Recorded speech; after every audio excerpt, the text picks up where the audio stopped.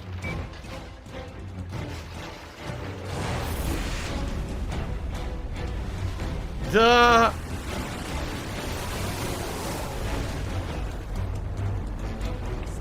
He's pissed. You blew half his head off. Yeah, come on!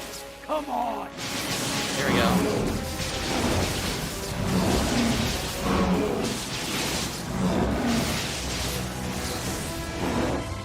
Ionic Storm.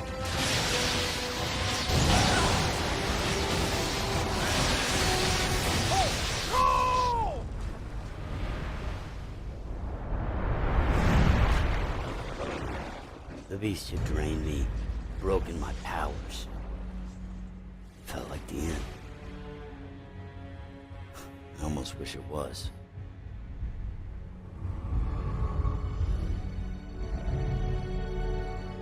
The beast had just put itself back together. You didn't beat it. And now Empire City is dead. Damn! You blew the city to pieces. Our ship ran for it, fleeing south to New Marais. People kept their distance, whether from respect or fear. I don't know.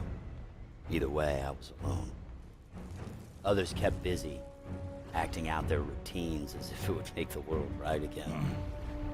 But I could skip this. I'd been given powers to defeat the beast.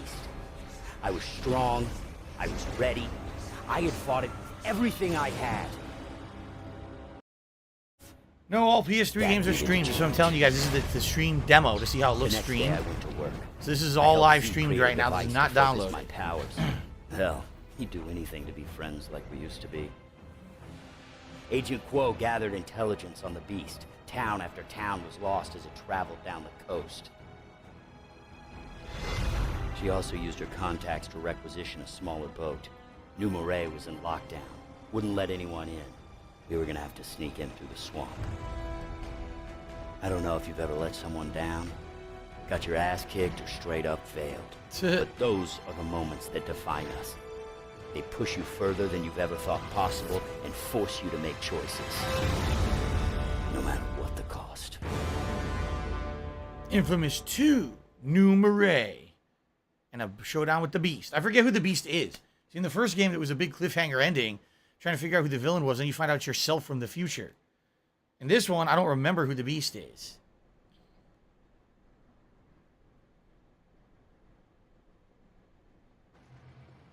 This is a really good game. Infamous 2 is really good, man.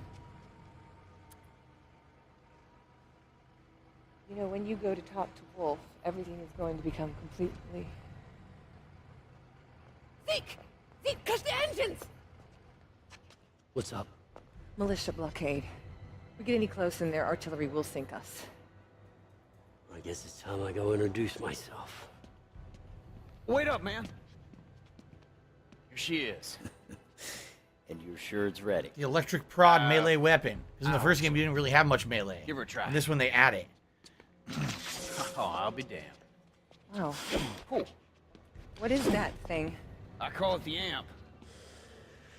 Good work, Zeke. Thanks, brother. Go have some fun. This is gonna make a hell of an impression.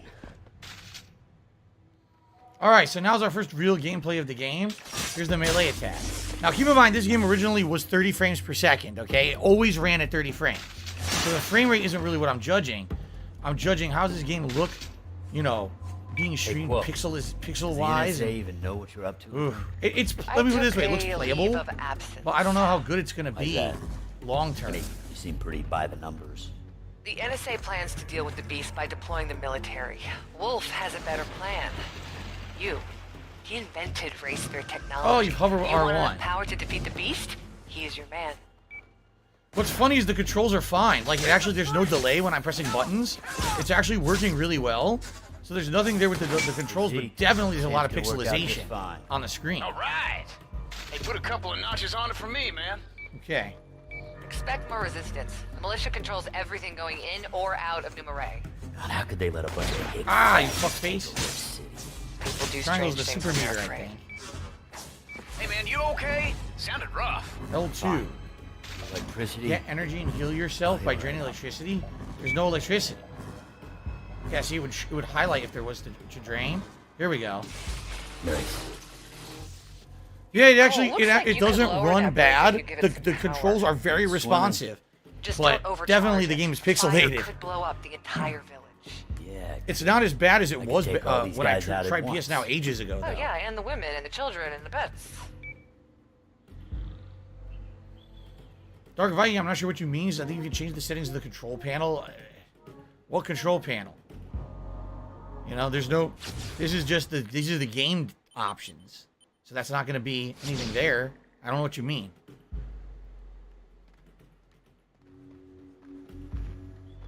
What do I do? What do I do? Keep it up. Charge it. What do I do? Jade loves this. This is a great game. I would love to replay Infamous 1 and 2. Those are really good games. They're fun as hell. I seriously miss these. I miss these games.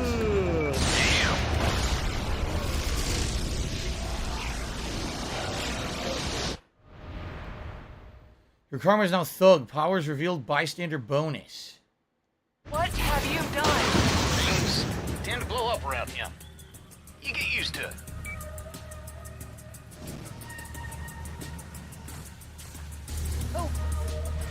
Help us. You know, healing Medical these folks will emergency. help Good win 'em karma over. opportunity.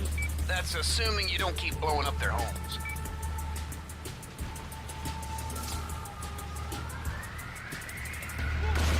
What the? Oh.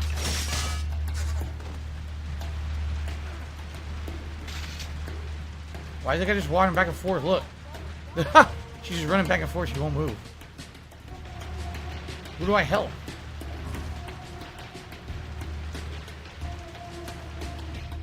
Pulse heal.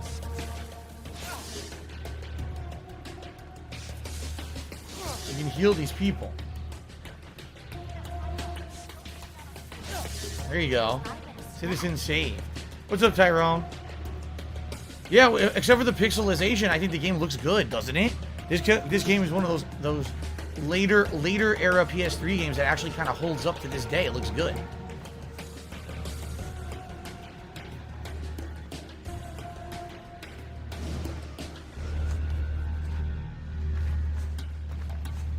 What the? He glitched. Did you see that? It was a weird glitch.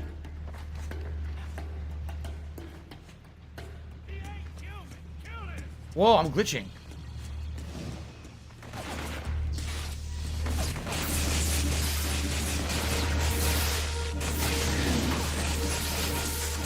Shield? Oh, what is that? X, and there's a force, like a push move. Yeah, the sound is great, the music's great, the graphics are good, the gameplay is good. It just pixelates. That's it. Outside for the pixelization, it's actually very playable. I'm honestly surprised. I thought this would be way worse. Ow. Huh. Drain health from that lamppost. Sink the riverboat by destroying explosives surrounding it. Yeah, it's very pixelated right now. Look at all this. The action going on. The motor's out of commission, but I bet there's more militia hiding out up ahead. Huh. Okay, let us know This when is it's Infamous clear. 2. It's absolutely playable. It's absolutely playable. I'm having fun with it, actually. I like this. I miss this game franchise.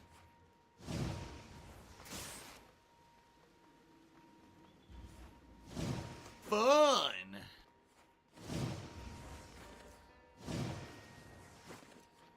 The controls are ridiculously responsive. They're really good. God damn. Friends, let's put something to rest right now. I created the militia. Not for me, but for you. Blah, blah, blah.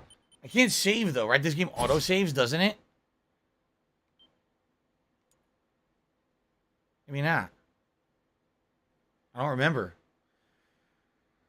All right, so guys, my first live streaming experience on PS Plus Premium, it actually works. This is working well in my opinion. Like that, I mean, if you can put up with slightly pixelated graphics, the game is absolutely, not only is it playable, the controls are extra, like really responsive, and the sound is perfect. It's just the visuals are a little blurry, right? But outside of that, I have zero complaints about that. That looks really good to me. I'm shocked that Sony has pulled that off. That looks really good. What I like to do now is test other games. For example, that's a single player game, right? Let's test some others. Let's do some online games like the Street Fighter games and stuff. Now that would be the ultimate test, right? Are those games going to have good latency online? You know, interesting. All right, but anyway, guys. So we've run out of time to mess around with this today, but I'll be doing a 3-hour exploration of this coming Friday. We'll play more games. We'll check out online play. I'm actually very excited. I'm pleasantly surprised that I can play old games on this thing and do like throwback playthroughs, and they're going to work, right? And I love this game. I love Infamous 1 and 2. I'd love to do playthroughs of these again. This might open up a whole new world of opportunity of games that I can play with you guys. So I am pleased. I hope that you guys enjoyed this brief walkthrough. It was about an hour and 50 minutes. We're going to do way more down the line. All right, guys? Thank you so very much. Until next time, this was awesome. Excellent.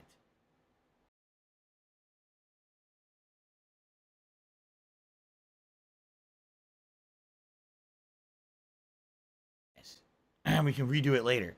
But yeah, we're kind of out of time here. Oh, this is cool. So it says stream, but you can just remove it. Yeah, and then just restream it later, and it saved your game, right? Yeah, in the cloud. All right, here's what we're going to do.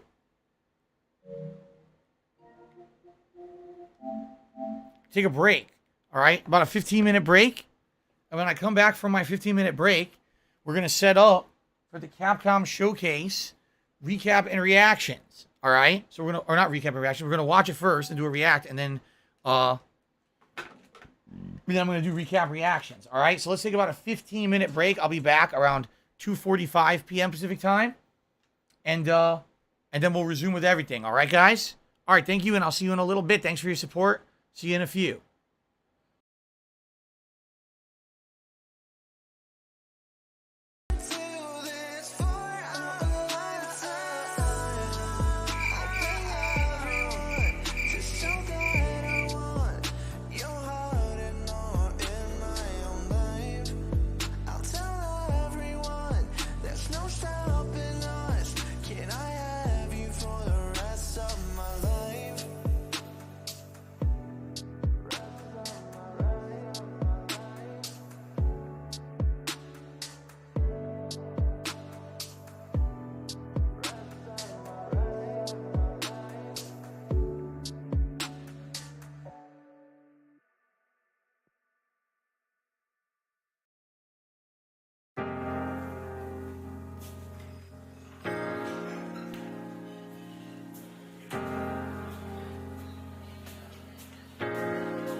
Alive and well in Israel.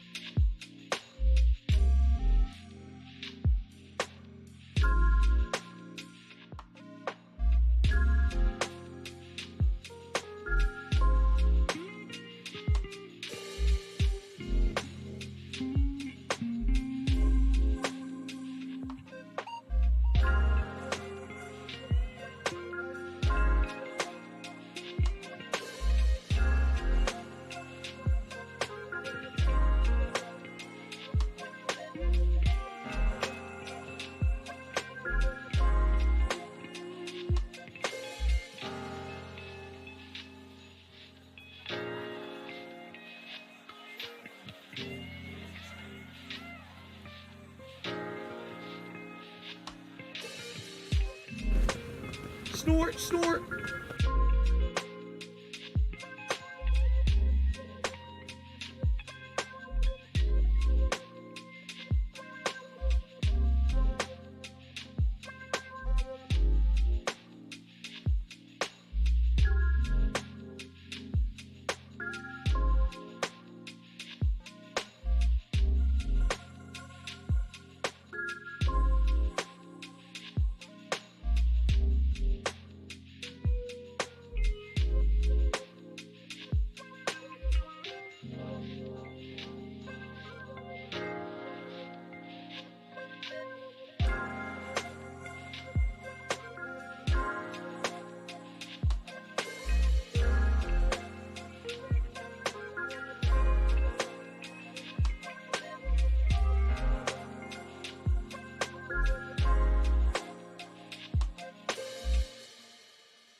I'm a pussy.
Oh, no, you didn't, you motherfucking piece of shit cocksucker.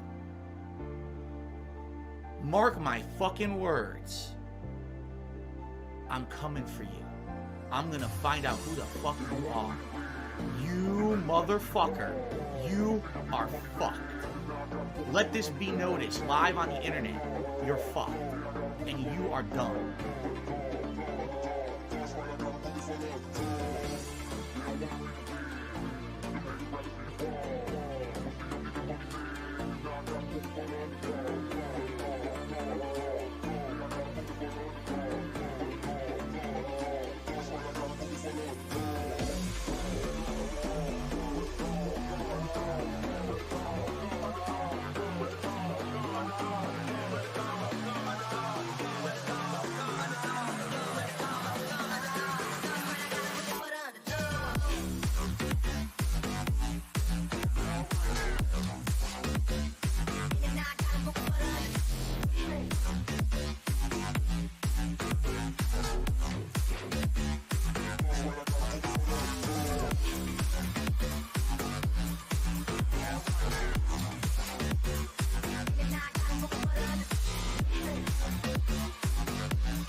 I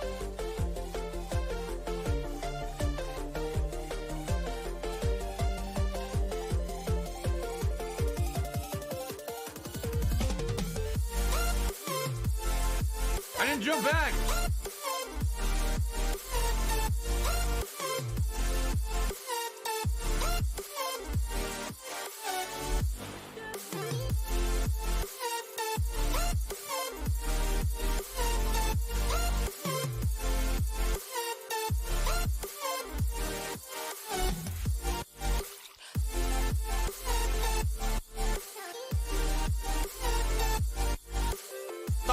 Tiger, row, tiger, row.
Mature adults will be getting a coronavirus vaccine when they find one. I've already answered this. If it's readily available, easy to do, and not insanely expensive, yes. But if it's like thousands of dollars, because I can't fucking afford that, so.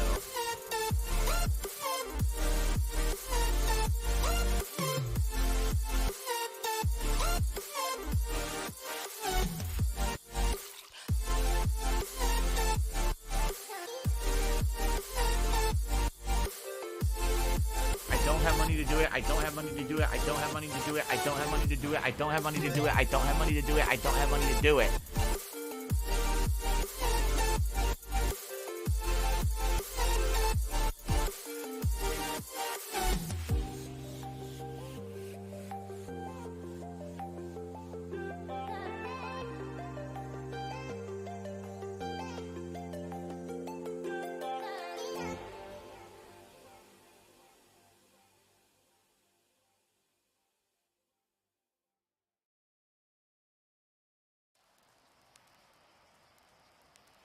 They said, Phil, you know, we contribute to you, but it always seems like it's a black hole, because it always seems like no matter how much we contribute, you're always still having problems. You're always still in debt, and nothing's getting better.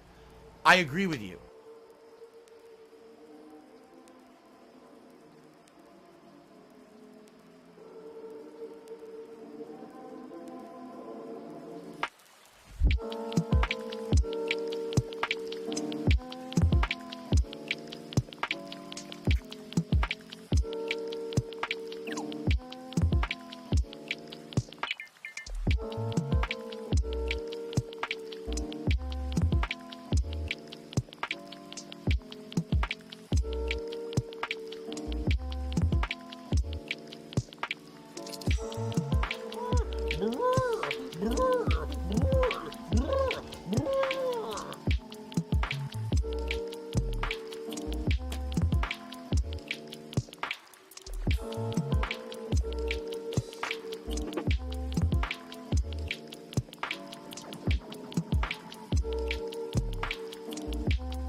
The Ziggy Piggy's back!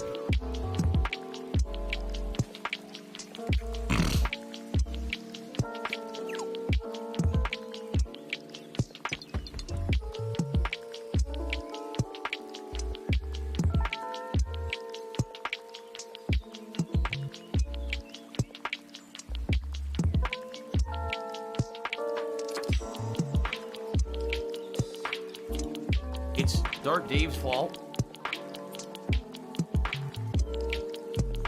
La la la la la la la. There you go. Here, listen to my beautiful singing voice. La la la la la la la.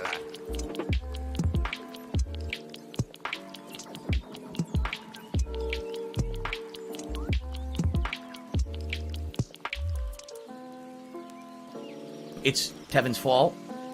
Capcom stuff, okay? Now, I'm gonna wear the hat till it starts. When the react starts, I'm gonna take everything off. I'm gonna put everything back on when the react ends, okay? Yeah, look how, what happened? Why is it so choppy? I don't know what's going on here. They gotta fix that shit. They definitely gotta fix their shit. You gotta tell them that it's choppy as hell. Does it look choppy for you guys? Are you watching the Capcom showcase? Because I'm watching it on the YouTube app, and this is what it looks like. The top player is here. Let me have. I'll back out and I'll redo it. Let's see if it gets smooth if I redo it. No, it's still choppy. Look at that. The Game Awards channel is playing smooth. You're telling me the Game Awards have a smoother connection than Capcom themselves? What the fuck? Seriously. Here. The Game Awards.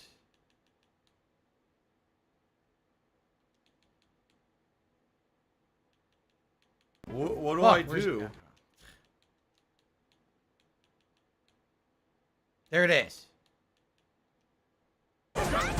Wow. Why is the Game Awards smooth, but Capcom's official channel is choppy? That's pretty bad. What did they do? They fucked up.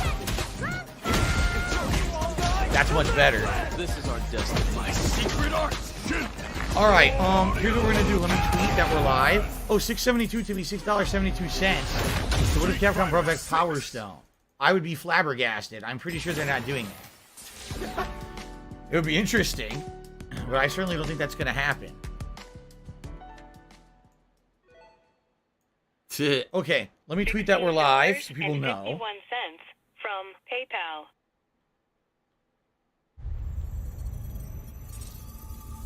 Okay. Hello, viewers. Well, we are live with my I'd like to share today's react dinosaur and forecast. then recap reactions to the Capcom Showcase event. Join me live for the fun. Now, what the hell is this? A mech suit? Oh, this is the one where you're fighting dinosaurs? Please remain indoors. That weird dinosaur game? I guess it is.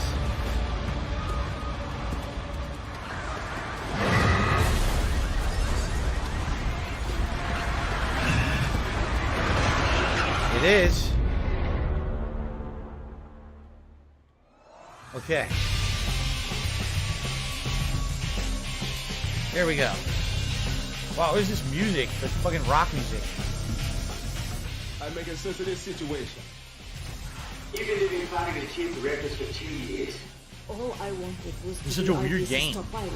IDS's latest dinosaur forecasts and exosuit technology were able to keep human casualties to 0. Derek, I'll see you later. Sounds good. Darkness, am I generally excited for Street Fighter 6? Yes, I am. I'm getting, I want to give them another chance. I don't want to be just a negative dick about it and be like, oh, it's going to suck no matter what. I want to give it a shot. So far, what I'm seeing of the game looks interesting, so I'm excited. Plus, they're going the right route. They're outright saying at launch, the game will have all these extra modes that aren't just online play. They're going the route of let's give value to the customer, just like NetherRealm does, so I'm on board. I'm definitely on board right now. Yes, Derek, I'll see you for the Quarry. Oh, he won't be here for the Quarry tonight. That sucks. All right, well, have a good day tomorrow, Derek. I'll see you later in the week. Edgy, futuristic hipsters. This game doesn't look bad. Like, it looks like this would be fun. I mean, don't take it seriously, but the game is probably pretty fun. Right? Exoprimal. That's today. That's in the show. Coming up, they're going to talk about more about that. Exoprimal. Another Exo Fighter recruit, right? Welcome to IBS.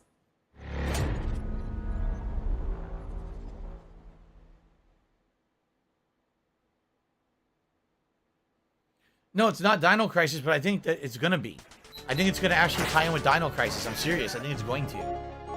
I get that vibe from it. All right, yes, Derek. I'll see you Wednesday for WWE. Sounds good. Okay.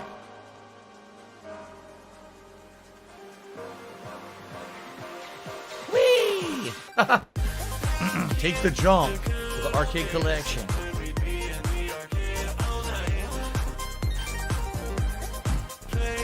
Sidearms. Are you a I remember that. retard? I have to ask. Original Street Fighter. Smashing the arcade machines. Iron Man the Power, so far, about 2 hours in, the new PlayStation Plus Premium service is actually very good. I played Tekken 2 and it ran really well. I played Infamous 2 on the streaming service and it streamed fine. So, that's a good sign. I'm actually feeling pretty positive about it. I want to play more. We're doing it more on Friday, just so you guys know.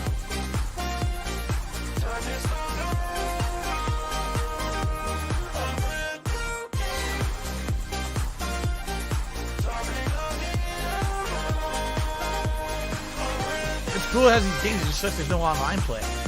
I want to play Alpha 2 online, man. Yeah, look. It's got Anniversary Edition there, but it's not online. So.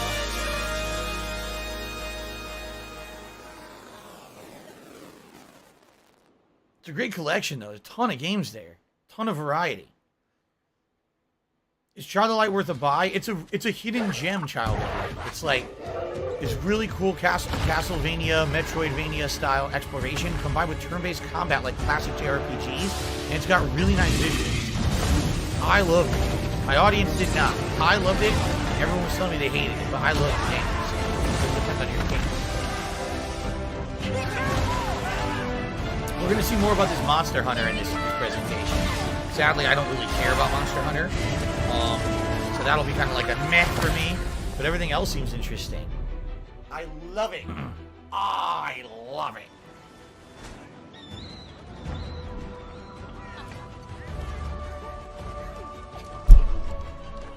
Yet another Monster Hunter. Another one. People keep buying them, so they're going to keep making them. They're all the freaking same. I present the Hunter from Komura. Humble greetings. All right, everyone. Please don't. Here, I'm merely a quest receptionist.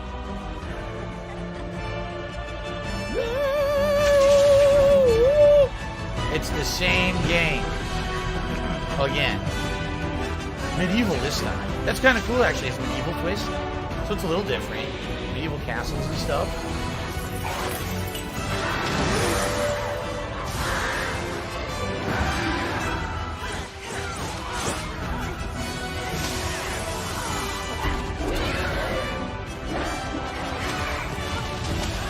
This is gonna be good. Not bad. I mean, it's not bad. Just for me, I don't know. The grindiness of this is kind of boring. You know, the resource gathering and all that. It gets freaking boring. And my audience didn't like it either. Again, remember, I did try this years ago. I tried the beta of Monster Hunter World. People hated it.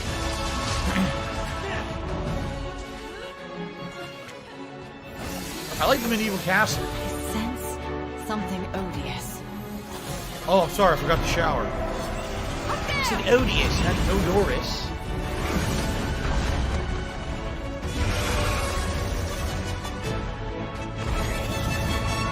Hey, look, it's a monster. I never would have expected. I never would have expected a monster.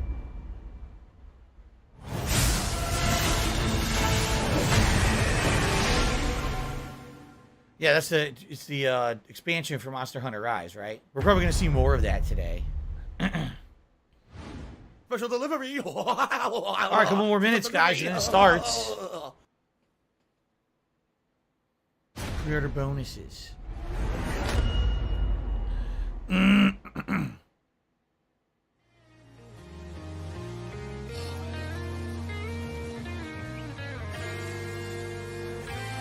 Here we go. This is exciting. Less than 2 weeks now? Yeah, less than 2 weeks for this, guys. Only like 11 days left. Then we get to play all these cool Darkstalkers games. And Anniversary Edition. I'm excited, man. I'm getting more excited by the minute for this collection.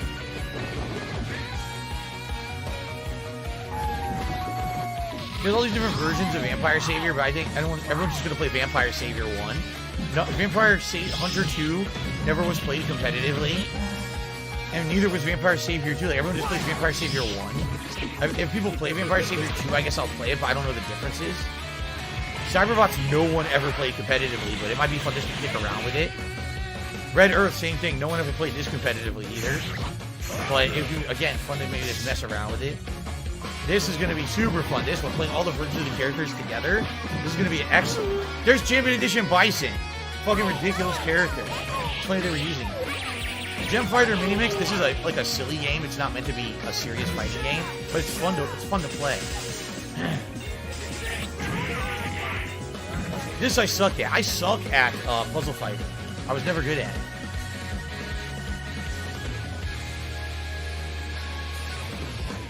That's pretty cool. It has all the music. Yeah, look at that. Oh, this is cool. It has all different modes. There's a training mode. This is neat. Oh, you can save mid-game? Oh, they added a lot to this thing. This collection's really good. Nice.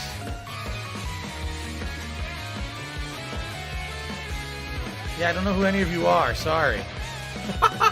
I've never heard of any of you.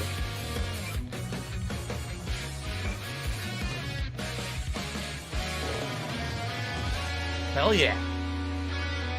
Yes.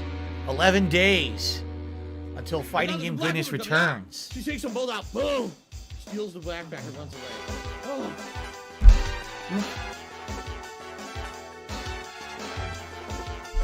I know, the guy's name is Olive Oil. Oh yeah? Where's Papa? Where's Bluto?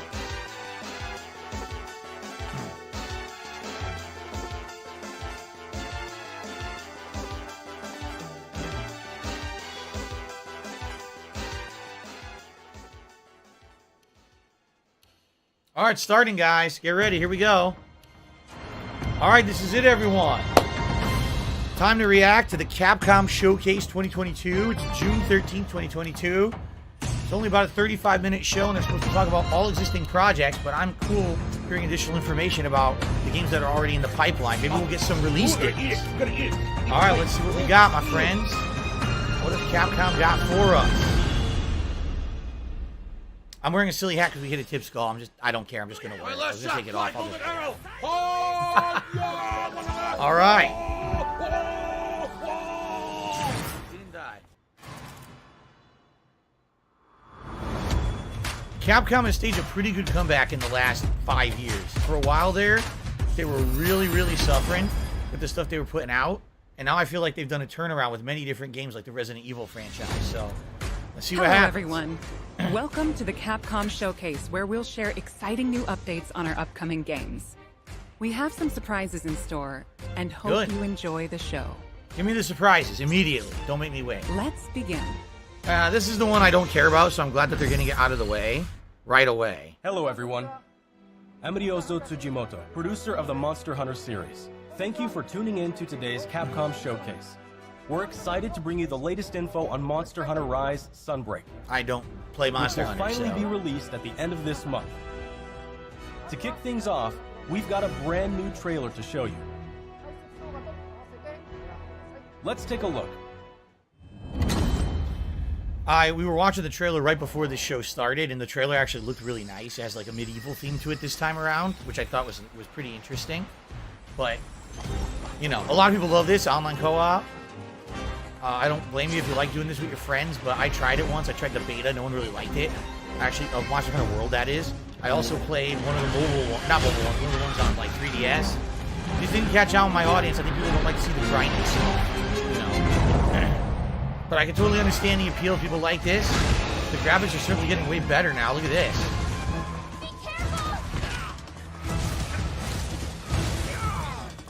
Kill that giant goddamn monster for the 4 millionth time.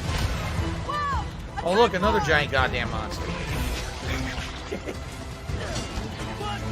Oh, a bug? No, it's like a crab. A giant enemy crab.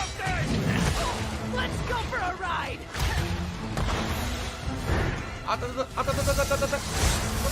Oh my god. He's got like a freaking razor on his head.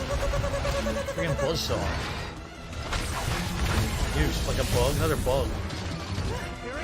Very, you know what? They should do Godzilla versus Monster Hunter. Have Godzilla and all the crazy fight these things. Oh, look at this guy. What do you say? Bring a saber-toothed cat, but he had wings. T-Rex. A hairy T-Rex. Uh-oh.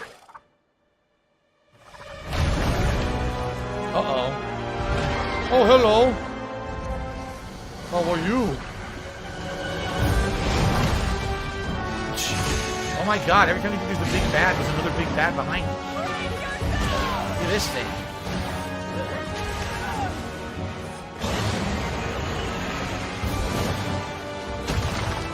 See? Now he's mutated. To a freak. Mutated monster. Look at him. Wow. Like I said, fun with friends, I'm sure. June 30th. I won't hate on it because I don't like it. It looks very, very feasible and fun, you know. First, let me introduce a returning locale. The jungle area that debuted in the second generation of Monster Hunter games is back in Sunbreak. Jungle You'll notice returns. that the jungle's appearance changes over time. It's a nostalgic area that both veteran hunters and new players are sure to enjoy. And of course, we've updated the jungle with new elements and endemic life specifically for its return in Sunbreak. Thanks for the money, stupid fuck. I can't believe you mad as typical damn York. No, I'm not gonna hate on it. I'm not gonna hate on it at all. I totally understand the appeal. From the Playing with a Monster group of Hunter friends is probably Frontier insanely series fun. comes Espinas. Espinas means thorns in Spanish. As the name implies, thorny scales cover its body. Normally, Espinas enjoys a quiet life and sleeps peacefully, but when it senses danger nearby, it explodes into a violent rampage.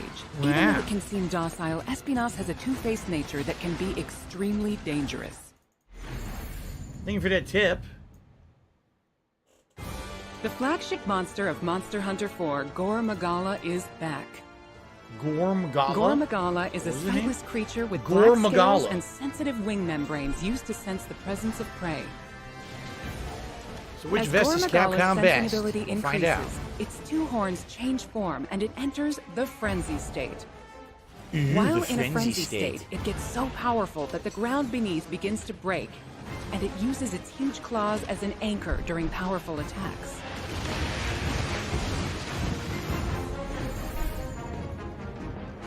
Though the rumor was there was going to be a Dragon's Dogma 2, the but then trailer they haven't also announced shows it, the so Daimyo it's kind of a, Hermitage you know, and the Pyrorachna a shock Kadaki that it's not subspecies, real. which adds explosive thought it elements, was. makes its fiery debut. There Maybe are still Monster more Hunter monsters that have yet to it's be too revealed, popular. so stay tuned for more Sunbreak announcements in the future. It could be that that's it. Like, Monster Hunter's so popular, they don't want to sink assets into a similar game. There's right? one more thing I want to share with you all, so please watch the following video. How's the volume, everybody? I know I don't have anything to say about this because it's Monster Hunter. How's the volume? Good afternoon, though.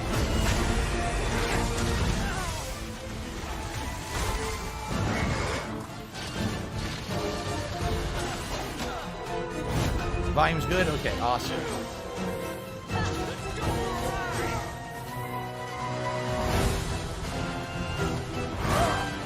The one thing Jimmy said, they put a lot of effort into these games. Look at all this stuff that they constantly add, all new weapons, new animations, complexities to the gameplay engine, right? The graphics have dramatically improved over the last couple of games. Like they're a huge step up now. A free demo for Monster Demo Hunter to- Rise today? Sunbreak No, is tomorrow. coming to both Nintendo Switch and Steam. The demo will be available. Introduced today. You'll be able to take on Astalos. The new Switch skill swap system as well as new Silkbind attacks will be available for play. We'll have a few tutorial quests available for new players. All right, I'm that just will going to mute teach this for you a the second. basic mechanics. Play Cool says something interesting. He says, if you could live in a world where you don't have a troll fan base on your ass daily, I'm sure you would actually be able to play Monster Hunter way more, and co-op streams would be amazing. And This quest he's will probably also right. Be available, where you can take He's on probably an right, extra but sadly, challenging that's the version world we of live in. Sunbreak's flagship monster, A world of shit. Malvino. No, I'm just The demo supports multiplayer for I up hear to ya. 4 players, and there's no limit to the number of times you can attempt quests. Get an early taste No of limit to the Sunbreak number of action times you with can free attempt demo. quests. You can download it from the Nintendo eShop and Steam store. So it's either Switch or Steam? That's it? Also, Well, they're not we doing... would like for you That to keep shocks two me. things in mind I didn't even know when that. I thought purchasing that Monster was on Hunter PS4. Rise I guess Sunbreak. not. So you will be able to enjoy all the added contents. You want those added contents. Alright, Gold Vest is going to win this sucker, so let me just go grab it. It's like way ahead in the poll. Let me grab it quick. Where they get to something Following else. Sunbreak's release, we plan to release a number of free title updates. Please enjoy this quick video preview of what's on the way. Okay.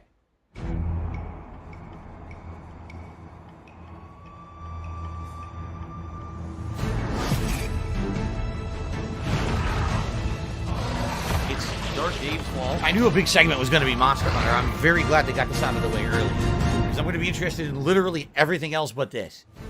Our first title update, scheduled for August 2022, will add Lucent Nargacuga. This monster will be a part of the first free title update to come to Sunbreak post-launch. Yes, this is made of real gold. That's correct. In addition to the Lucent Nargacuga, we're also adding a new area, the iconic Forlorn Arena. With future title updates, we plan on including additional monsters, variants, and more. Our title update release schedule is as follows. The second title update is planned for a fall 2022 release. This is a The third title 35-minute update show, will Crow. come in winter 2022. They're already 10 minutes in. And there's more to Yeah, come in 2023. first 10 minutes was Monster Hunter. Not Each shocking. title update will include additional monsters and other elements. We hope you'll check them out.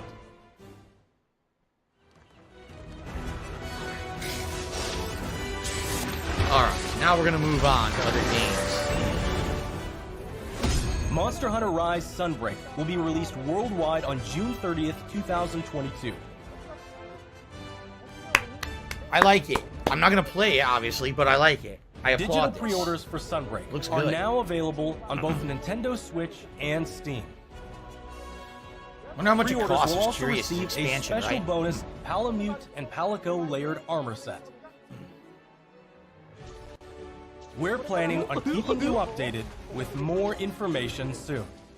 Please visit the official website and follow Monster Hunter social channels for more info. That wraps up our news for Monster Hunter Rise Sunbreak. Thanks for tuning in, and enjoy the rest of the Capcom showcase. Thank you. What a nice guy. What a nice thing to say. Now You could we have been will like, present the thanks for Capcom watching. Now fuck Spotlight all those other Corner. shit games. Alright, what's next? Now we'll get some stuff I'm interested in. Street Fighter 6. Here we go. Coming soon. The next generation of Street Fighter is currently in development and has something fun for everyone to enjoy. Fan favorites Ryu and Chun-Li will be heating up the battle stage right alongside some of the newest fighters. I like Luke Jamie. and I'm Johnny. interested in Jamie, not so much Luke. With breathtaking new visuals, unleash unprecedented battles with the all-new battle system. I love the more realistic Street Fighter 6 design of the reimagines characters. the fighting game experience with new modes that will allow you to experience the Street Fighter universe. And I love this because extra What content for awaits you in this single-player game? players. It's not just multiplayer Look anymore. forward to our next announcement later this year. That's it. I wasn't expecting too Celebrating much the more. 35th anniversary of the Street Fighter Ah, franchise, here we go. the Capcom Fighting Collection will be released later this month. 11 days. Included is the first ever release of Red Earth outside of arcades. Yeah, this one Hyper never actually Street got Fighter released. 2, 5 Darkstalkers titles, and more. 5. It's so cool to 10 have of the them best all. fighting games from the arcade era are included in one package. All of the titles included will be playable online. Yes. So play a match against your friends, or fight online against new challengers. Enjoy a full range of online matches. Yes. Capcom Fighting Collection will launch on June 24th, 2022. Pre-orders are available So now. good. Please visit the official website for more information. I'm excited. Play the games You can't tell. loved again. Now this is Capcom the arcade has stadium. expanded. Yeah. Capcom Arcade Second Stadium, coming July 22nd, 2022. Oh, this is July. I didn't even know that. July 22nd. It looks good, Saturday but it's Night just all Slam offline Masters, gameplay, so I don't know if I want Magic to get Sword, Black Tiger, A lot of these games are Eco co-op Fighters, style games. You and can't more, play them online, so it's combined kind of for a like, total nah. of 32 arcade Who the hell wants to play titles. Saturday Night Slam Masters In by addition yourself? to a bundle that features all 32 titles, each title is available for individual purchase and features, with lots of quality of life options. Oh, you get them individually? All players will receive Sun for free when downloading the base game. I didn't even know you could buy bundle more. featuring all 32 titles is available for pre-order now. Get Display Frame Set 1 as a bonus for pre-ordering. Oh, that's the Mega Man arcade Get game. the I Capcom forgot that even Arcade existed. Stadium title, Street Fighter II, The World Warrior. Oh, the original Free Street Fighter for a 2 is limited free. time. No! Not him! We hope you try out the Capcom Arcade Stadium as well. Huh. That's cool. Next up is an update on Capcom's new team-based action game, Exoprimal. Okay, I'm interested in this. Hi everyone, I'm Takuro Hiraoka, director of Exoprimal. We have a new trailer to show today. Cool. That includes lots of gameplay. Let's take a look. All right, let's see. What do they got for us? I The am Dino artificial Crisis spiritual intelligence, successor. Leviathan. Your personnel data indicates you are a suitable specimen to join an ongoing experiment. Under my supervision, Ibius Corp conducts its most important research here. Welcome to Bikitoa Island. Bikitoa? Welcome to Dinosaur You Fuckland. have been selected for a live combat test.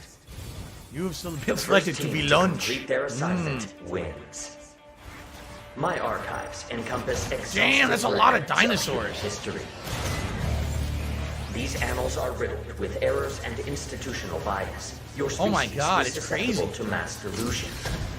Fascinating.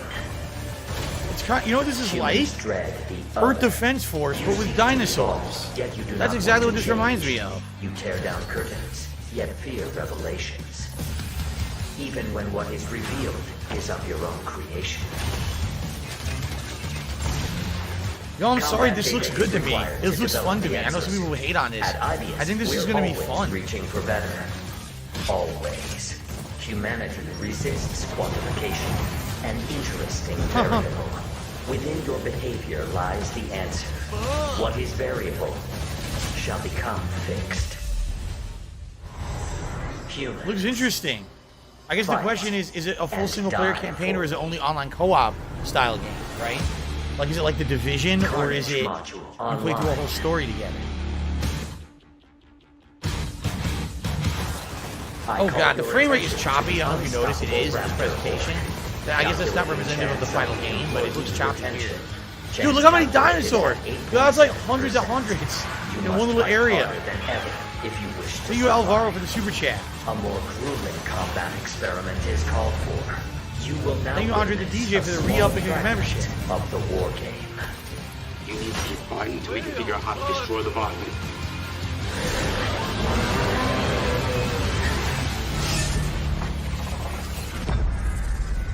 That just looks like, suspend your disbelief.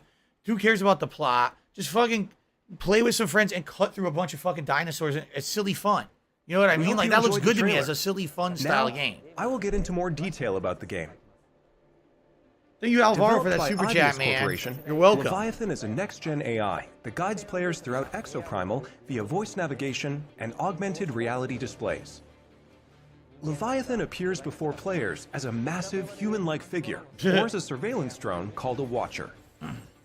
The trailer shows Leviathan unleashing hordes of dinosaurs. Hordes is right, like hundreds. Players will battle these dinosaurs after being forced into Leviathan's infinitely repeating war games. Why is Leviathan bringing dinosaurs into our world? And why is Leviathan repeating these war games? Solve the mystery by playing the main game mode, Dino Survival. So there is a story. Okay. Let me provide a brief gameplay introduction. Exoprimal is a team-based action game. In Dino Survival, 2 squads of 5 race to complete objectives. Teams must follow Leviathan's directives and complete the mission before their rivals to win. Oh, okay. These directives will feature a dynamic mix of missions. In fact, we just saw some in the latest trailer. There's Dinosaur Cull, where teams must eliminate a specific dinosaur. In VTOL Defense, teams protect a grounded aircraft from dinosaur onslaughts. In Data Key Security, teams escort a valuable asset. Oh my god, to it's its destination. Overwatch. Destroy targets in Omega Charge with the What powerful the? Omega Hammer. In Energy Taker, teams compete to collect the most energy. You also saw a glimpse of a strange and terrifying creature known as a Neo-Tyrannosaurus. Ooh. While there are situations where you directly engage enemy players, there are other times where you band together with rivals to take down a major foe. Huh. This variety of missions will keep players on their toes. In Dino Survival, the missions change based on players' progression through the game. The experience will be different every time you play, even in matches with familiar surroundings and objectives. By playing Dino Survival, you will unlock story sequences and also earn rewards such as experience points to increase your player and exosuit levels. We'll provide more details about this at a later date. Now that we've detailed Dino Survival, let's move on to exosuits. We showed 2 new exosuits today. Barrage is an assault role exosuit. It uses explosives to set areas ablaze and bombards enemies with ricochet grenades. Vigilant is Like a also an assault pyro role class? exosuit. It wields a destructive railgun to snipe from long range. We have even And more then there's a exosuits sniper to class. share with you in the future, so look forward to upcoming announcements. It's a combination of a lot of one last things. announcement for today. It's like Team Fortress, it's like Overwatch, but then it's kind of like Earth Defense Force. So it's kind of an interesting hybrid. The visuals are interesting. Welcome to my research facility. We're conducting a closed network test for Exoprimal. Players will be able to try the game ahead of release. Help us test the game's online infrastructure and make improvements ahead of launch. Sign up to participate today. Exoprimal.com. The closed network test will allow you to experience Dino Survival before the game's I? launch I'll have next to year. try. We look forward to having you join in. That's all for today. Yeah, what platforms is this on? It's a good question. I didn't We catch plan that. to release Exoprimal in 2023. For what? Until then, keep an eye on our website and social media. Karasu Thank you for Odokuro, watching. thank you for the super chat. Says, can we get hype for Dragon's Dogma 2? I wish there was a Dragon's Dogma 2. I would get hype for it. But so far, nothing. Next, we have a message about Dragon's Dogma. Wait, which what? Recently celebrated its 10th anniversary. What did I just say? Wait, hold on. Hold on. What's going on with Dragon's Dogma? I played it. I loved it. What's going on? Oh, is it just an anime? Hi everyone, I'm Hideaki Hello. Itsuno, game director at Capcom. A few weeks ago, we celebrated the 10th anniversary of Dragon's Dogma. I missed it. Thanks to all of you for joining us in this celebration. The world of Dragon's Dogma has since spread to various different kinds of media, ranging from games such as Dragon's Dogma and the Dark Arisen expansion, to digital comics and a Netflix original animated series. Oh, I didn't even know it was a Netflix series. In the coming days, we will be releasing a video celebrating 10 years of Dragon's Dogma, talking about how and what Dragon's Dogma came to be. How about a sequel? So whether you're a longtime fan or just curious about the series, If I could get down we'll on my have hands and something knees for and you say to thank you and enjoy. still be on Sequel? camera, We I hope would do it. you check it out. Man. Once again, thank you all so much. I hate to say it, but I really do feel like Monster Hunter took up the mantle and they're not going to do a sequel to And Dragon's now Dogma we have a because bunch of of it. updates from the You know? Resident Evil franchise. All right, what do we got here? What do you got for us? Hello everyone, Ah! I'm Tsuyoshi Konda, the producer of Resident Evil Village. Hello. Thanks to all of our fans, Village has sold over 6 million units worldwide. That's decent. Everyone on the team is incredibly happy to see so many people enjoy the game. Buy more. What's your problem, man? Thank you for your support. The Resident Evil series continues to bring fun experiences to people around the world. We want longtime fans and people who are new to Resident Evil to enjoy this storied franchise. Let's start with this video. Oh. World premiere. What is it? DLC? 16 years? Yeah. Oh shit. We're getting a DLC, guys. It's all right, Rose. 16 years later. Here we go. Give me your DLC. I demand it. I can show you things even Chris doesn't know I can do. That's right, she's superpowered, right? Want to live a normal life. She got the mold in her. So it's basically a sequel. It really is. This is a sequel to the game. Only it's a DLC. She's near death. Ew, something just moved on her hand. Shut up. What's going on? Leave now. Get the fuck out. Interesting.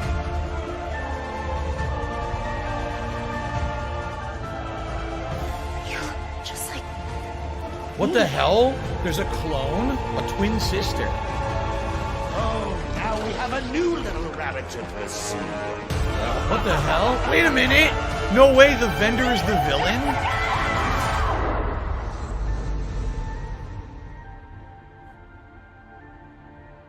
Oh, this is cool. It's time. Marking the target. It's showtime! Now, what next? Additional orders.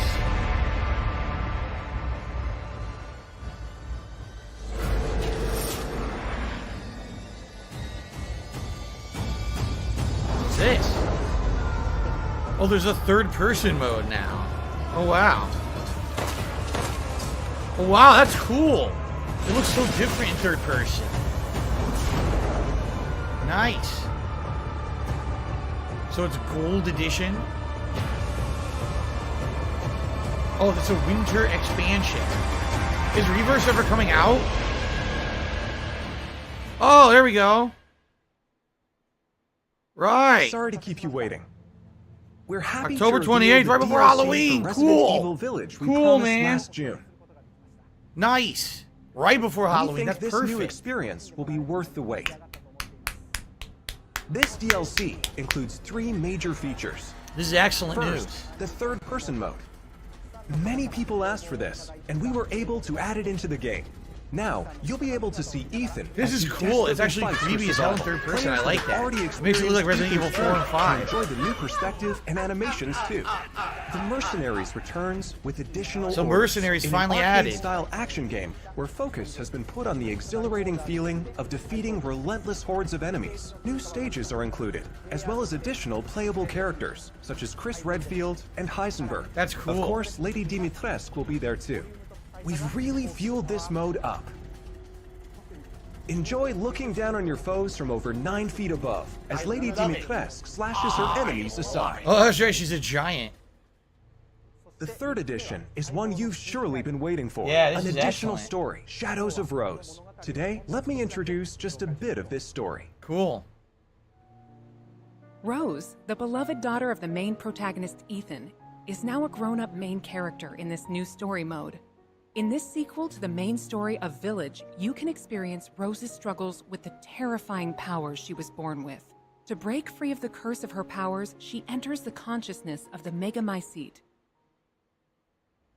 There, she meets a girl who looks just like her. In this mysterious realm of consciousness, time and space is warped beyond recognition. Rose is guided by a being who calls himself Michael. Michael? Who might be of assistance with removing her powers. Who could that be? Shadows of Rose is set completely in a third-person perspective. It's in third the realm of person, okay. consciousness, you won't only face creatures, but the world itself seems to be attacking you. Enjoy the horror of the world itself being your greatest enemy. How will Rose find freedom from her mysterious powers? The DLC for Resident Evil Village Winter's Expansion includes all 3 of these major additions. In addition, Resident Evil Village Gold Edition, a bundle of Winter's expansion with the base game, will be released simultaneously. The release date is planned for October 28, Wonder how much. 2022. Resident Evil RE-Verse will also begin service on the same date. Oh, October RE-Verse 28, 2! 2022. Whoa! We hope that you are looking forward to it. Finally! It's been a year and a How half. did They're you gonna like finally that? release it. Holy shit, Also, dude. as already announced, That's we're huge. working October on 28th is making a the huge main day. story of Village available on Mac, so that even more people can enjoy Resident Evil. Nice. In addition, the main story of Village is planned to be playable on PlayStation VR 2. I don't care. We're working hard on bringing you the I don't ultimate care, bro. immersive experience worthy of next gen in Resident Evil Village. So look forward to future announcements. Up next, a game that was announced just a few days ago. I don't care. Oh. Okay. Resident Evil 4 Remake, of course. Thank you guys for your tips. I'll shout you out afterward. You know how the deal is. Yep. Resident Evil 4 Remake.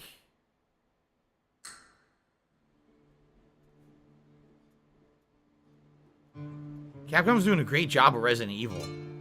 They're kicking ass right now with this. They've got my money for the winter expansion. I'm absolutely getting that. So, that's a given. October 28th, man.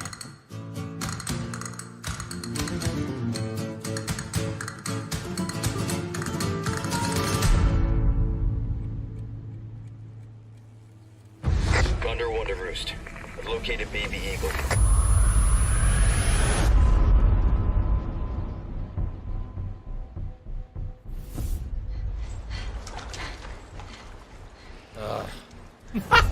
The escorting. Oh, fuck. Really don't want to do it again, but I'm going to have to do it again. God damn it. At least it'll be 2 years later after. No, it'll only be a little over a year later. I played it in January this year.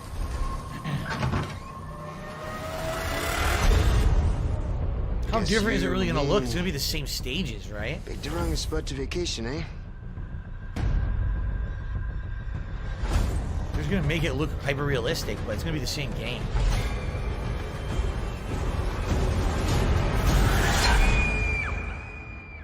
You will receive our most sacred body. It begins now.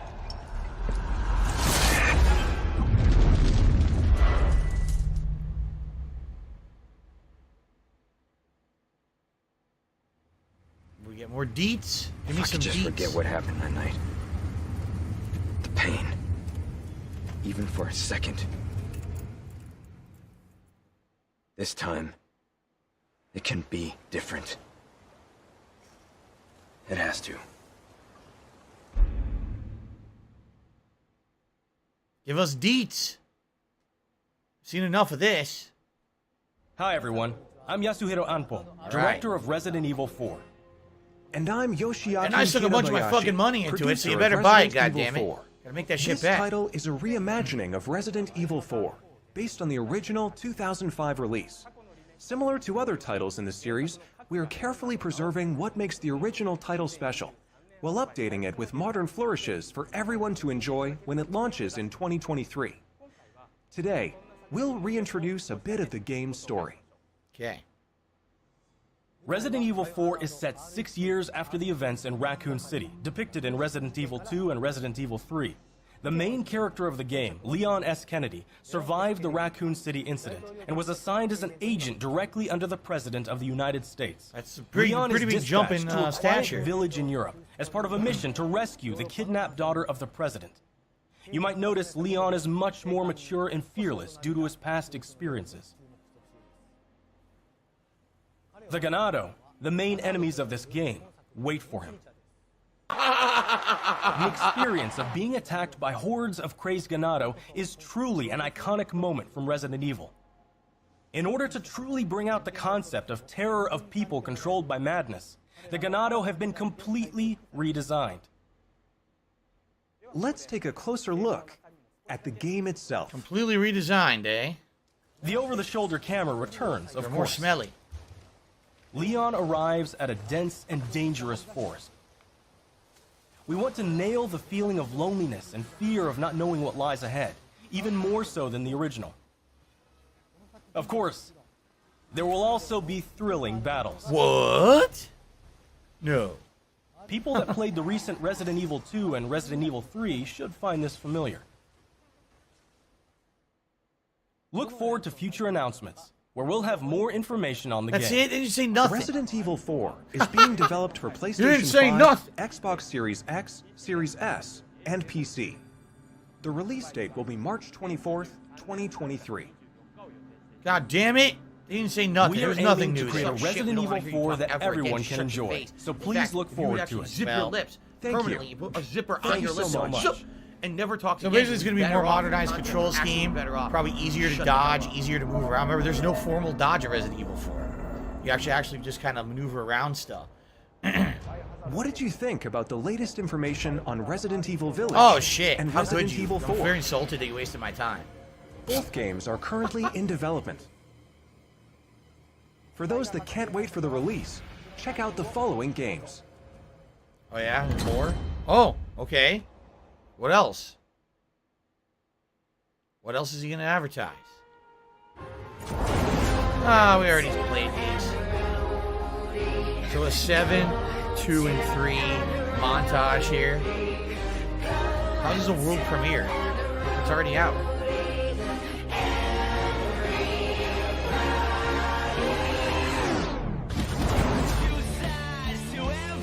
Just music.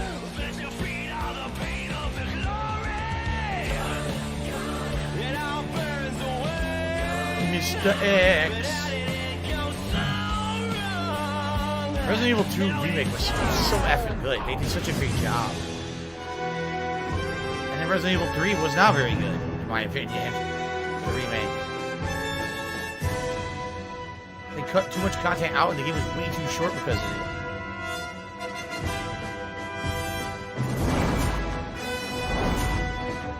So it's for PS5. Okay. Yeah, PS5 and the Series X. Resident Evil 7, which brought the series back to its survival horror roots, and the reimagining of classic titles Resident Evil 2 and Resident Evil 3. These three titles, built with RE Engine, return with current-gen features including support for 4K, high frame rate, Yeah, and 4K, ray tracing, higher frame rate. as well Yeah, as yeah, 3D yeah. audio for an even more immersive experience. These titles are available for PlayStation 5 and Xbox Series X and Series S beginning today. Right now! In addition, PlayStation 4 and Xbox One players can enjoy a free digital upgrade to current gen via the digital upgrade Oh, good. program and smart delivery. Free upgrade. For PC users, an update patch will be available on the same date. For newcomers and veterans of survival horror alike, we hope you enjoyed the immersion these new versions offer. Free! Play it again Welcome free with better to visuals. the family. Huh. That's all for today's announcements. Alright, that's what I Thank figured. you. It was a short show. That wraps up today's show. We hope you're as excited as we are about some of our upcoming games. Thank That's you it. to everyone, new and old fans alike, Some for good stuff tuning in there. We look forward to sharing more updates with you soon. Good stuff. Definitely the highlight of that was the winter update for Resident Evil Village with not only the expansion, but obviously Mercenaries returning and then this Reverse as well. That was the big one. All right. Good stuff. Thank you for watching my live reactions to the Capcom Showcase here, June 13, 2022. I hope you enjoyed it. Thank you all. All right. So that's done with. So, guys, let's shut this down, and it's time for my summary, my recap reactions to end today's stream. I'm by! I'm by! I'm by! I'm by!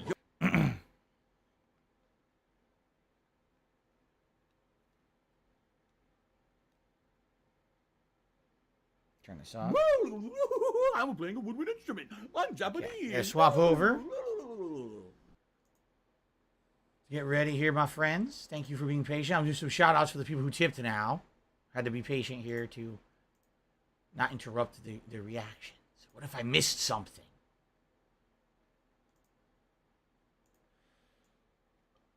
Oh, that's disgusting. I'm sorry, everyone. All right, you guys ready?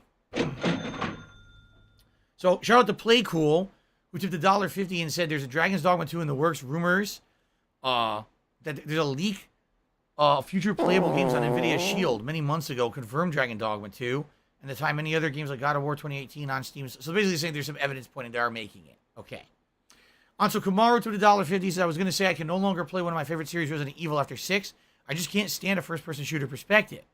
They added a third-person mode to Village now, and that's amazing. Thanks, All Derek. FPS games should do that. I hope they'll do that for Resident Evil 7 too, so I can play it. There you go. All right, are you guys ready? Here we go. Let's do this. Alrighty, everyone. Phil here, looking like a jackass, and welcome to my recap and reactions to the Capcom Showcase event that just happened. We watched it together live here, June 13, 2022. YouTube mode on. It was a 35-minute long event, and they outright said at the beginning, don't expect any new game announcements. This is just us giving supplementary and additional information about our existing games. Okay? So you gotta temper your expectations here. The first entire segment, 10 minutes, was about Monster Hunter Rise Sunbreak DLC. As you guys know, my history with Monster Hunter, I never really played it that much. Once I played one on the Nintendo 3DS. I played it for several streams. After about 3 streams, people got bored. I never played it again because people all complained they didn't want to see it. Then when Monster Hunter World was coming out, I tried out the beta, and I played a whole stream of it. 2 hours in, everyone complained it was too boring and quit it and switched games. So I never played it. And the funny thing is, after I didn't play it, then people later on, months later, why didn't you play it? Like, you just can't win. But anyway, I don't play Monster Hunter. Why? Number one, there's a lot of grindy stuff in it, right? You got to get a lot of resources, you get a lot of crafting and stuff. Quite frankly, I don't think that's very fun for a viewing audience. And then number two, it's a bunch of repetitive fighting of monsters. Now, if you have a team of friends you like to team up with, and each one of you plays a different class type, and if you're going to invest a lot of time into these co-op sessions, then likely Monster Hunter's great.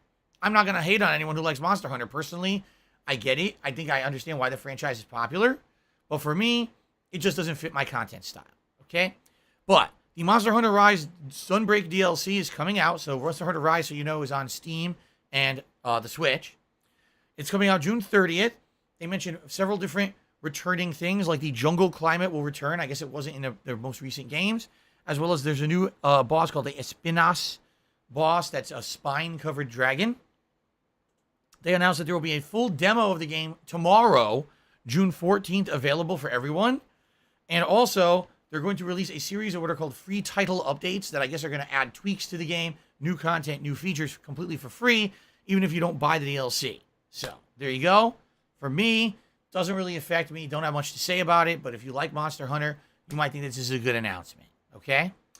All right. The first thing that they really talked about that I was interested in, they said Street Fighter 6 and didn't really say anything new at all. They just kind of ran the trailer they'd already run. So, all right. Capcom Fighting Collection comes out in 11 days. I am very excited for this. For those who don't know what this collection is, it has all the different versions of the Darkstalkers fighting game franchise, which is the one that features all these classic monsters like Frankenstein versus a vampire versus a mummy. Yes, you could do that in Darkstalkers, okay? It's a fun game. I've never really played it that seriously competitively, but I liked them back in the day in the arcades, and there actually was a Darkstalkers Resurrection collection that had come out at one point that I bought and played for a little bit. So it's a good franchise. Now, there's 10 versions of the game. Likely only 1 or 2 are going to end up getting played competitively because you don't want to play the earlier ones. You want to play the most recent ones. Plus, this collection has other games like Red Earth, Cyberbots, Gem Fighter Minimix, Super Puzzle Fighter 2 Turbo, and the one that I'm interested in the most, Hyper Street Fighter 2 Anniversary Edition, which is an amalgamation of all the different versions of Street Fighter 2 into one game. So you can play as the original World Warrior version of Ryu against the Super Turbo version of Blanca. With all their differences between combat, how much damage output, dizzies, super meters, and all of that, okay? It's not a perfect game, but it's definitely a fun game. I actually won several tournaments of this game back in the day in the mid-2000s. I'll be very excited to play it again when it comes out in that collection, again, in 11 days. I'll be doing full coverage of that collection, okay? Then they announced Capcom Arcade Stadium 2. It's coming out on July 22nd. This collection is a little interesting because, first of all, just so you know, it is not an online capable collection. Unlike Capcom Fighting Collection, which is full online modes, ranked play, lobbies, etc. This collection is basically offline. If you're going to play with your friends or just play for yourself, Arcade Stadium 2 is for you. Now, it's going to have several versions available. There's a baseline version that's much cheaper, and then you can individually buy other games. For example, they mentioned you'll get Street Fighter 2 World Warrior for free. You just get it, okay? But if you want the other versions of Street Fighter 2, then you have to buy them piecemeal. There's also Street Fighter Alpha 1, 2, and 3 in this collection, okay? So, it's an interesting concept. What if you're interested in buying a bunch of old school fighting games, but you don't care about the beat 'em ups or the shooters? You could do that. Or you can buy them all for one flat price. There's a flat rate price that I guess includes all of the games in this collection, okay? Now, I'm not exactly sure 100% of the games that are in here. However, I do have to admit, it's a little disappointing, and here's why. There's a game in there called Saturday Night Slam Masters. This is a wrestling game. It's the only pro wrestling game Capcom ever made.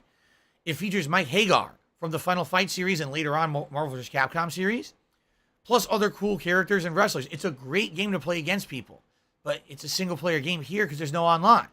This collection screams give online. And if they put online into it, this collection would be worth like a lot of money.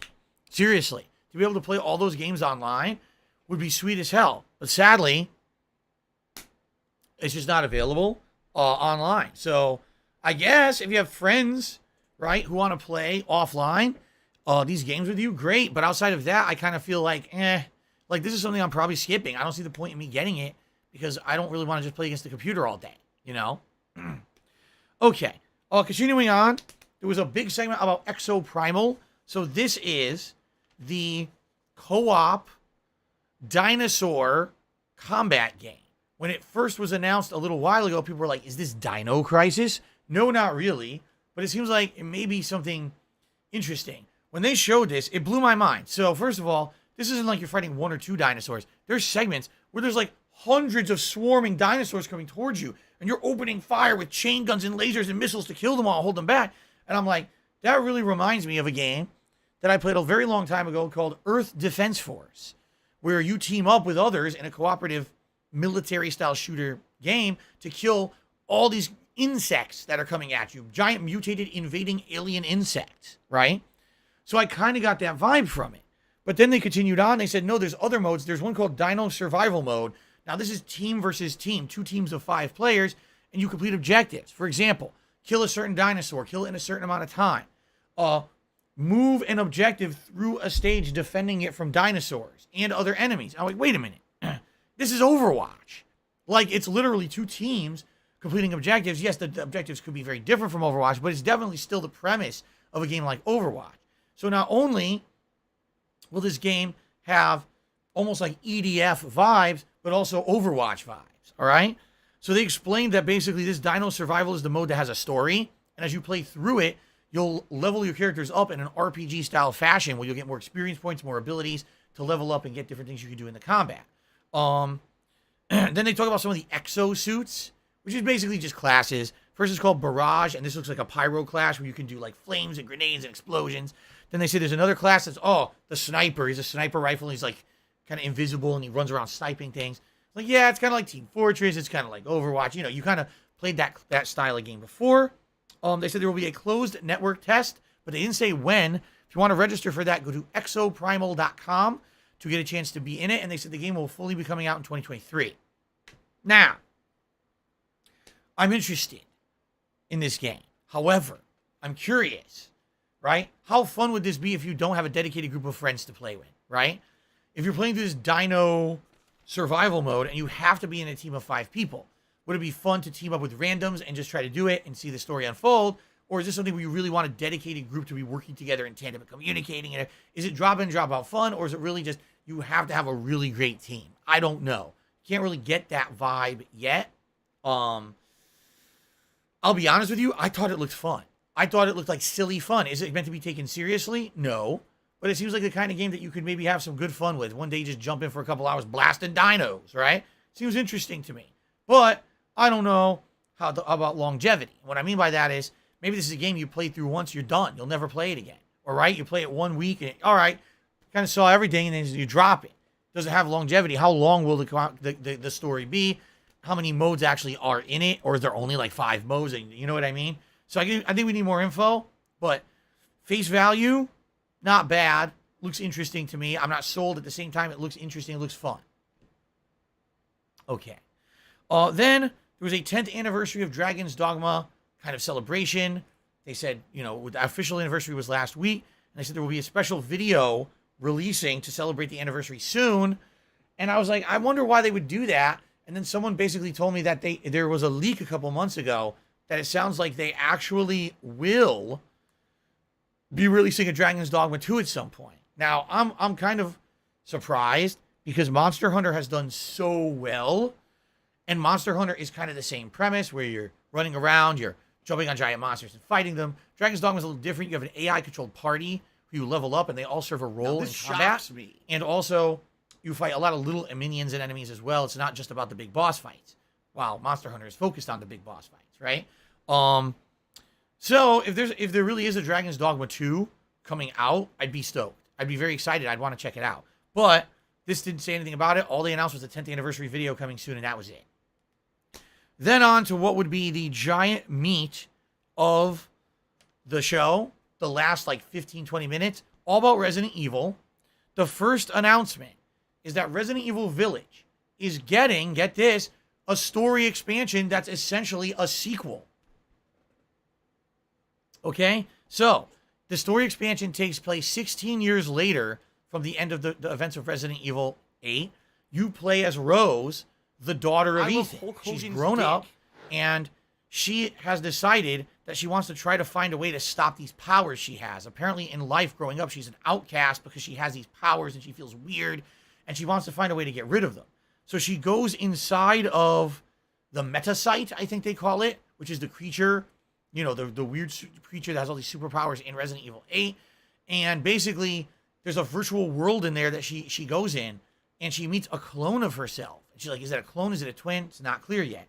Then the world starts to contort and change around her and try to kill her. So it's survival, but it's also her trying to find answers on, is there a way that she can become normal and not be this superpowered being because of the mold spore that's kind of in her DNA. At the very same time, it's revealed that vendor character, you remember who it was called? Was he called the General or whatever he was called in Resident Evil 8? The one that always helped Ethan? Apparently in this game, he's a villain. They show him raising creatures out of the ground and sending them after her. All right? That's an interesting twist, right? Now, also it's announced this DLC is all third person. Unlike Resident Evil 7 and 8, it's a third person perspective, okay? So there you have it. Interesting. I'm excited. I'm stoked. It's going to be called Shadows of Rose. But wait, there's more. Because alongside this DLC being released, Mercenaries is returning to Resident Evil. There was no Mercenaries mode present in Resident Evil 8. Well, it's called Mercenaries Additional Orders with new characters including the modern Chris Redfield, Heisenberg, and Lady D. Dimitrescu, whatever the hell you say your name. They're all 3 new characters added into the mode. Looks good. Like they showed some gameplay of it. Now, I like Mercenaries. I've played it in previous Resident Evil games. It looks fun. And I was like, oh, this is cool. And then on top of that, they announced you will also now be able to play the entirety of Resident Evil 8 Village in third person, much like the Shadows of Rose DLC that's entirely in third person. Cool. So they basically say this is going to all be possible in what they're calling the Winter Expansion Update. Funny enough, they're not releasing it in the winter. They're releasing it on October 28th, just in time for Halloween. Okay, that's pretty neat. And then on top of that, they said Reverse. You know, that mode that was supposed to be at launch of Resident Evil 8 and got delayed, and never released. It's finally officially coming out also alongside this collection on October 28th. So October 28th is like Resident Evil Day, okay? The one thing they didn't mention, they didn't say how much it's going to cost. A little disappointed. It would have been nice if they said, it's $30 or whatever, and then you at least know. They also announced that there's going to be a gold edition of Resident Evil Village that will be selling the original game plus all this additional content all in one bundle. All right? But sadly, no pricing. All right? I'm sure it won't be that expensive. I can't imagine them charging more for like $30. Maybe 40 times, but probably 30. I'm going to get it for sure. I want to play this expansion, and I want to play a Mercenaries mode. And Reverse we were supposed to get. That's free. I'm definitely going to check that out too. So that's exciting. And right before Halloween, that's really exciting. Okay? Now, the next thing they covered, they said Resident Evil 4 Remake, and they sadly just showed everything we've already seen. They didn't really show much new, besides maybe like one other thing of Leon walking through the village and how the village looks a little different. I mean, for me, the biggest thing about Resident Evil 4 Remake is that they're basically going to have new controls. I just played Resident Evil 4 in January, okay? The controls leave something to be desired, especially with the speed that you can aim and fire, although that adds to the tenseness of the game, really, because you can't really aim and fire fast, but maybe this is going to be more modernized. Everything's going to be fast and responsive. You'll probably have a dodge button, which you didn't have in Resident Evil 4. They'll probably make it more modernized. I don't know if it'll be more easy because of that or not. But yeah, that's still coming out on March 24th of next year, but there was really no new information on that. The last thing they talked about is that there's going to be a trilogy update for Resident Evil 7, Resident Evil 2 Remake, and Resident Evil 3 Remake. There will be an update to make them perform better, meaning 4K resolution, increased frame rates, and ray tracing on the PlayStation 5, Xbox Series S, and Xbox Series X. And that update is available right now. Like this moment, you can get it. And if you already had previously purchased Resident Evil 7, 2 Remake, or 3 Remake on PlayStation 4 or Xbox One, the upgrades are absolutely free. And you can get them right now.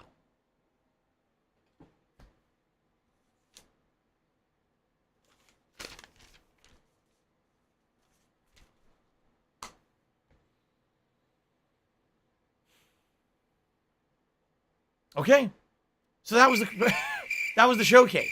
Overall, I do feel like sadly a whole segment was lost on me because I just don't care about Monster Hunter. If you're into Monster Hunter, you probably really liked the first segment. The first 10 minutes was all about this new expansion coming out in just a couple of weeks. For me, it was like whoop right over my head. I don't really care about Monster Hunter Rise at all. Certainly, Exo Primal looks kind of interesting.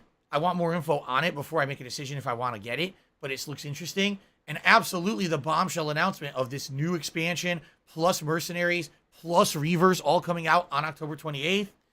That was great. That alone was worth the showcase. And I'm very excited for that. And I absolutely will be playing that on October 28th.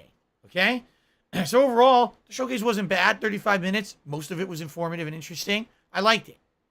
All right, guys. Thank you so much for watching my recap and reactions of the Capcom showcase from June 13, 2022. By all means, leave some comments on this video. Let me know what you think about all of their announcements and correct me if I was wrong on any of it. Thank you all for watching, and I'll see you later. All right, guys. Good stuff. All right, so guys, thank you. This was a pretty good stream, and I will say this. After earlier checking out the new PlayStation Plus Premium, I absolutely cannot wait for Friday. For those who don't know, Friday I'm doing a full exploration of it, 3+ hours. I actually want to play a lot more games.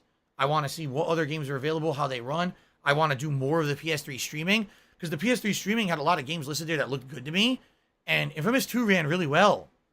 So if the rest of them run well, I mean, this service might have really, really good value. All right? So anyway, yeah, thank you guys for chilling all day with all the variety of stuff that I did, and I appreciate everyone, obviously, who contributed. This was a really high contribution supportive stream. I needed that help. If I get down on my hands and knees and say thank you and still be on camera, I would do it. And, all right, that's it. We're going to adjourn. It's time to adjourn. So thank you all. Now, reminder, tonight, the late stream is the conclusion of The Quarry at 6:45 p.m. Pacific time. I hope you will join me for the conclusion to see how it all ends. I really do. I need all right, that guys? to pay my bills. Thank you so much. Have a good break. I'm going to upload all this right now to the channel. If you missed any portion, you can get caught up on demand. And I will see you all tonight for the conclusion of The Quarry to see how it all ends. All right, guys? Thank you very much. I'll see you later. Peace out.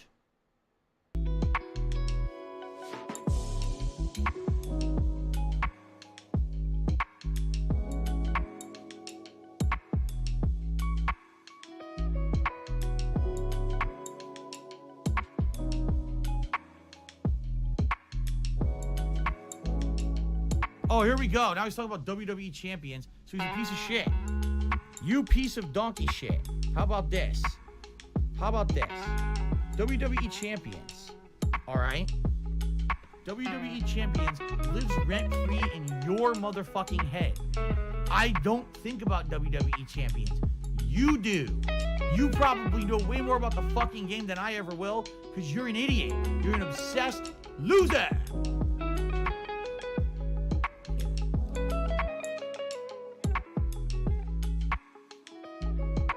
Say goodbye.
PW Dubs sent me $1.30. Said, do you think the coronavirus will humble the United States in knowing we're still capable of being affected by things even though we're not a third world country? I have no idea. I'm not a medical official, nor do I have any comment on that subject.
journey somewhere for you and I. Let's get out this place. A one-way ticket to the stars, follow our hearts, girl, without a trace. Cause we got something rare, nobody else could get. Just say the word and I will meet you there. I'll take you anywhere, hold your hand if you're scared. Cause baby, you know we're the perfect pair.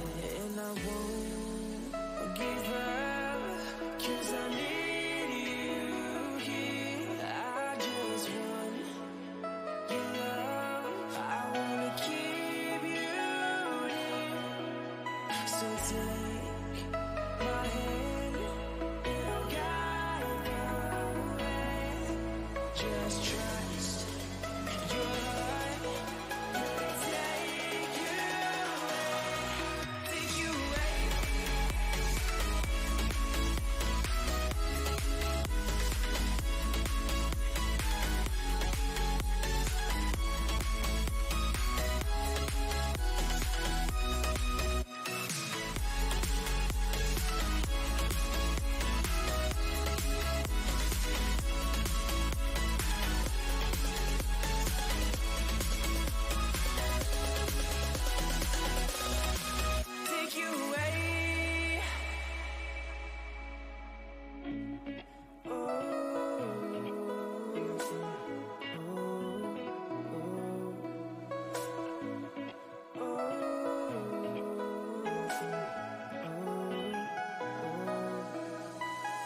We're gonna make it, we're gonna make it, I swear.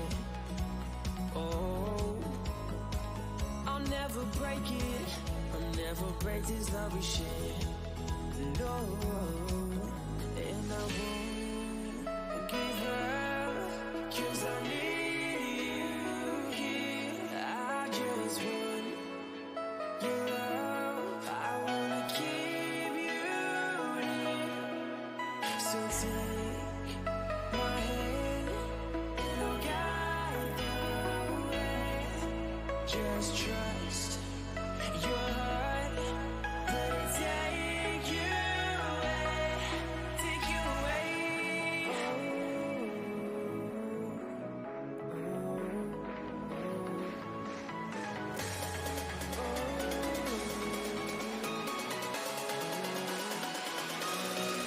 Take you away.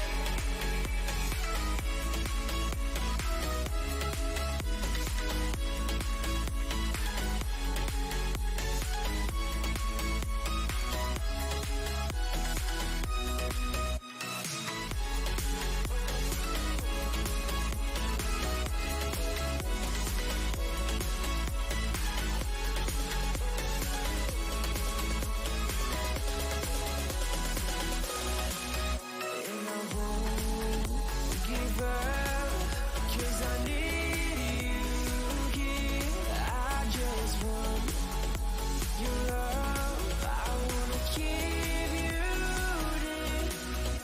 So take my hand and I'll guide the way. Just trust your heart, let it take you away, take you away.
Oh no.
Yo.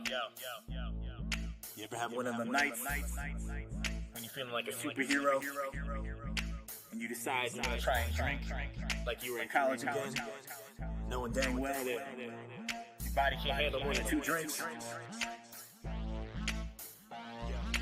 Probably shouldn't pop them bottles, but we're trying to do it anyway.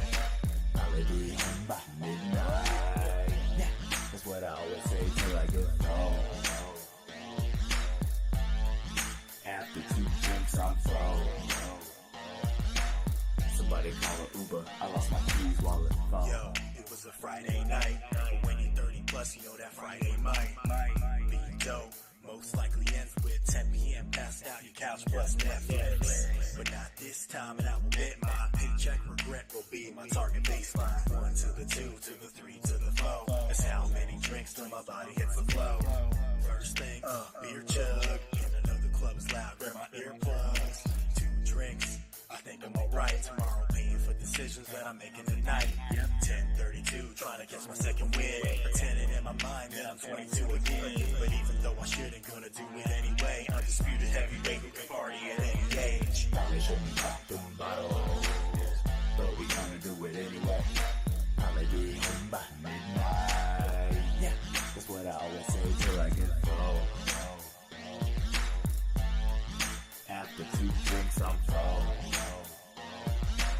Somebody call an Uber. I lost my keys. They say wisdom should be coming with age. But if we're judging by a hangover, I am a sage. Time to start the recollection of all the drinks in my stomach that I collected. But my friends corrected and said I only had a couple vodka waters. So now I'm checking the videos and photos. There's no way 1 drink has me out here feeling like Quasimodo. Pre-game nothing. Maybe I was waiting for the club, so I remember something.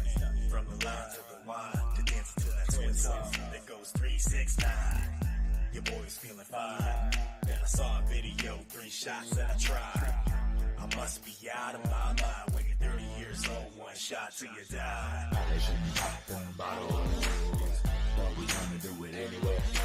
Probably be home by midnight. That's what I always say till I get home.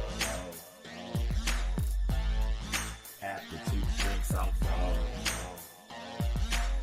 Somebody call an Uber. I lost my keys, wallet, phone. Can we get some food, please?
I feel the waves cut through me, hypnotized by the sounds I'm breathing.